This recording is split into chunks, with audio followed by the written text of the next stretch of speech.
Hello everyone and welcome to another episode of Reese's Random Reviews.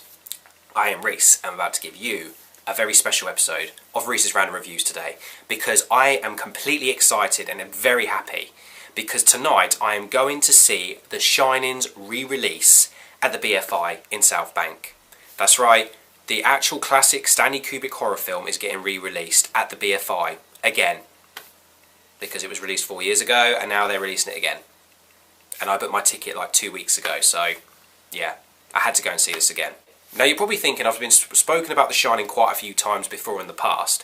Like literally I've always, just talked about The Shining quite a few times. That's right, last year I did do an episode about The Shining's mystery ending, and also I remember just a couple of months ago I did talk about Stanley Kubrick's villain theories, which was also had The Shining into it, but this is literally just all about The Shining.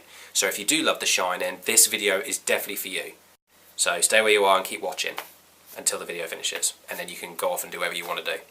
So The Shining, yes, is getting re-released in the BFI, and I cannot wait to go and see this. As a film buff, and as a filmmaker, and as someone who really loves film, I have to see this at the BFI. It's going to be incredible. The Shining has some of the best imagery in any film that I've seen. I mean, Stanley Kubrick really put a lot of detail into The Shining. I mean, this film took 5 years to make in production. Now, most people love The Shining because of the way it was filmed and because of the way the whole prospect is. And that's what I love about it. I mean, when I first watched The Shining, I was actually 17 years old. I've got a bit of a history with The Shining. I'll actually tell you right now.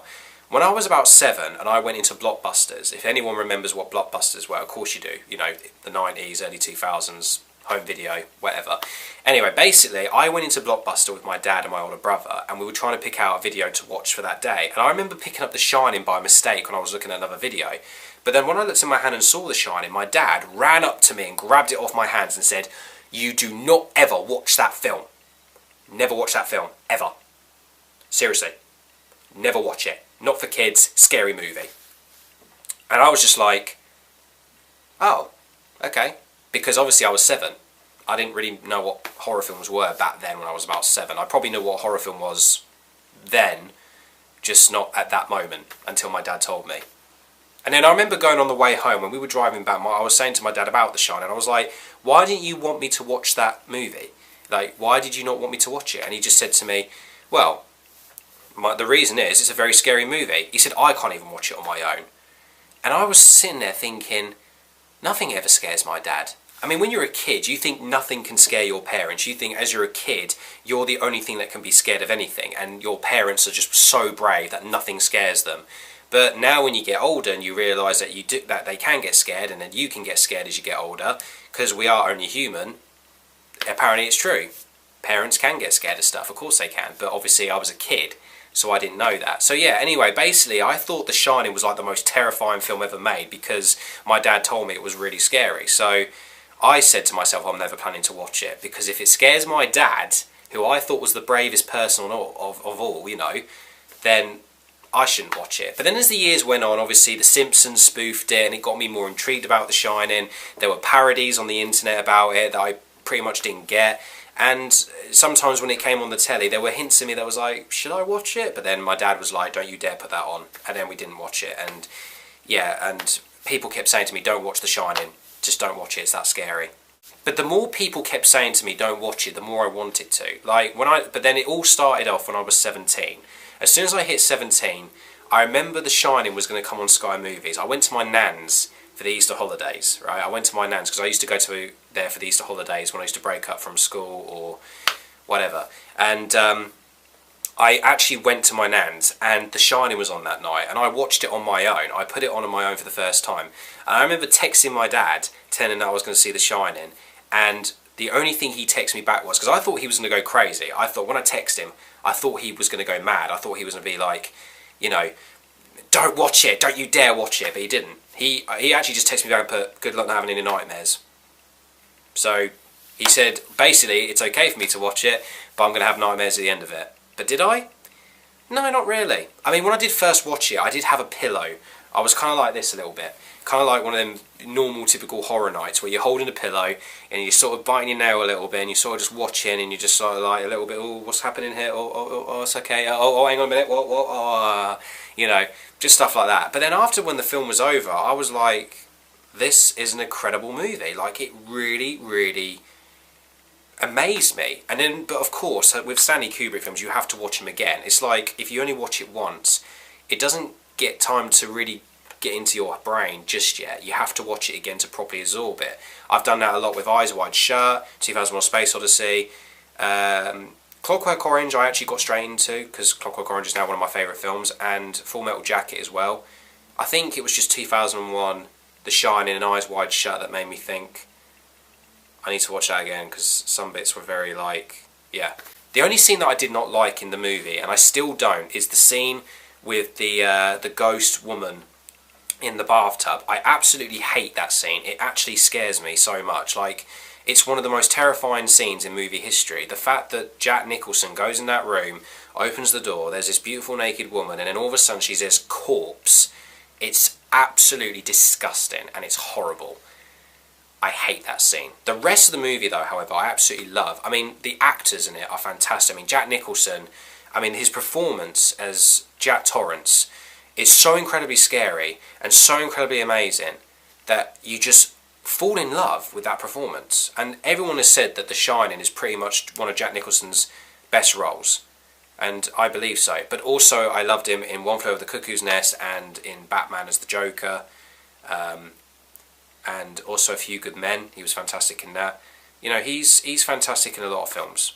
I mean, it's Jack Nicholson, what can you say? Shelley Duvall as Wendy, I admit, is a little bit on and off. There are some moments where she's really, really good, and it's like, wow, she can really, like, give out a great performance. But then there are some moments where it gets a little bit OTT.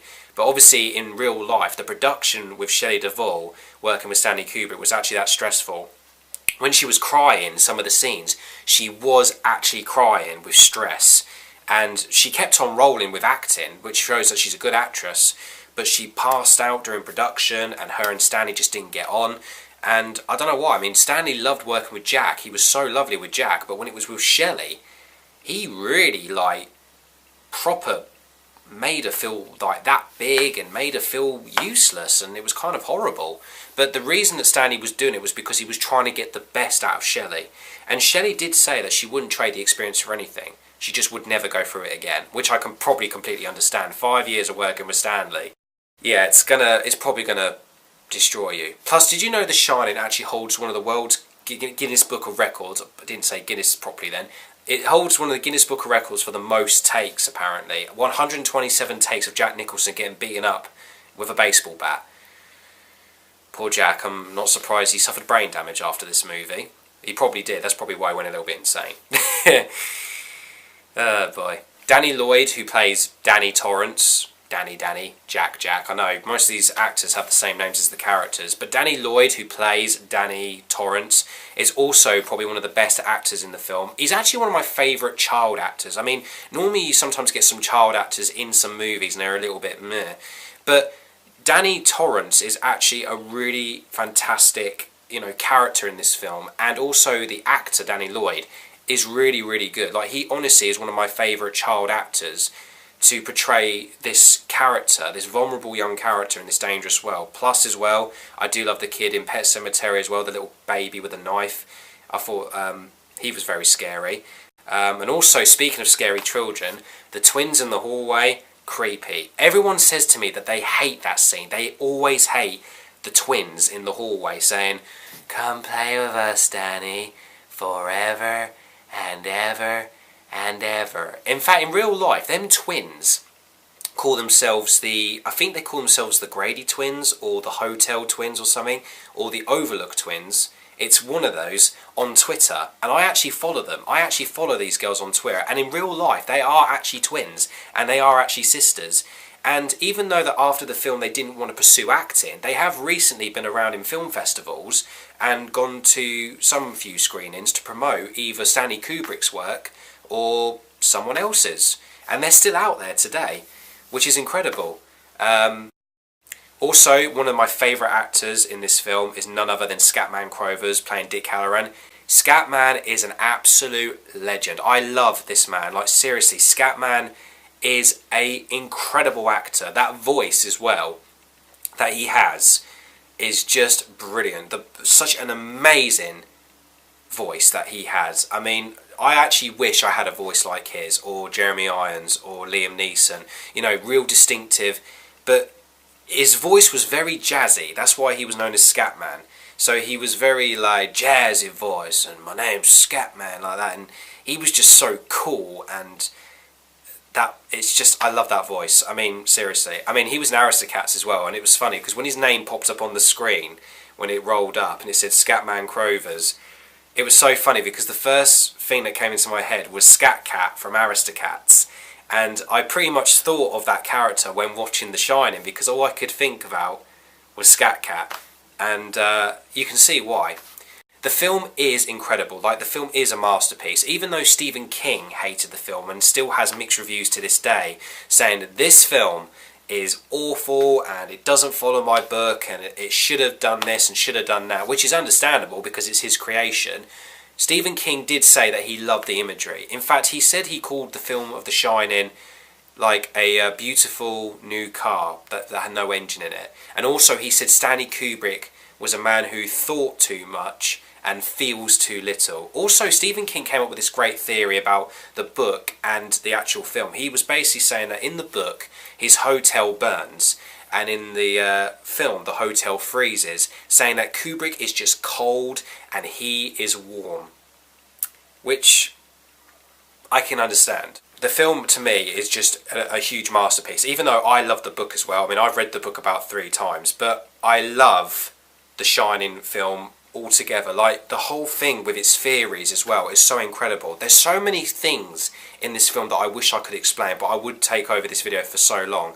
But recently I've been reading a lot about different theories lately about the film. Like, for example, bears that are hidden into this film. There's a lot of bears in this film, and there's also like little hidden references that Jack Torrance might be sexually abusing Danny, because when he's reading a magazine, something about incest or something, he's actually reading a magazine like that. Also, there's this theory that Jack Torrance doesn't wear a wedding ring through the whole film, and that maybe he took it off on purpose because he's not happily married with Wendy, hence his sexual frustration with the woman from 237, and also checking out other ladies in the movie, and also his need for a drink as well.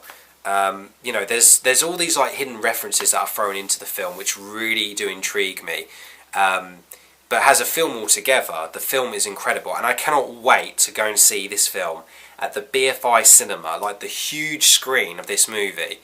It's going to be absolutely incredible. It's going to be amazing, and honestly, I cannot wait. I'm so lucky to go and see this, and I'm going to go tonight at 8:20 and go and see this movie, and I really can't wait. I just think this is going to be incredible. By the way, guys, if you're a huge fan of Stanley Kubrick or The Shining or Stephen King, comment below, guys, and tell me what your favourite Stephen King book is, what your favourite Shining theory is, your Shining moment. What do you think about The Shining? Don't you like the film? If you don't either, just tell me, it's all good. And please don't forget to hit that subscribe button as well, because more random reviews are coming. Also, tomorrow, just to let you know that my new short film Lime is getting released, and I hope you guys can tune in and watch it. So if you want to find that out, subscribe, and then hopefully you'll get notified. And I am Reese, and I have just given you a brand new random special review.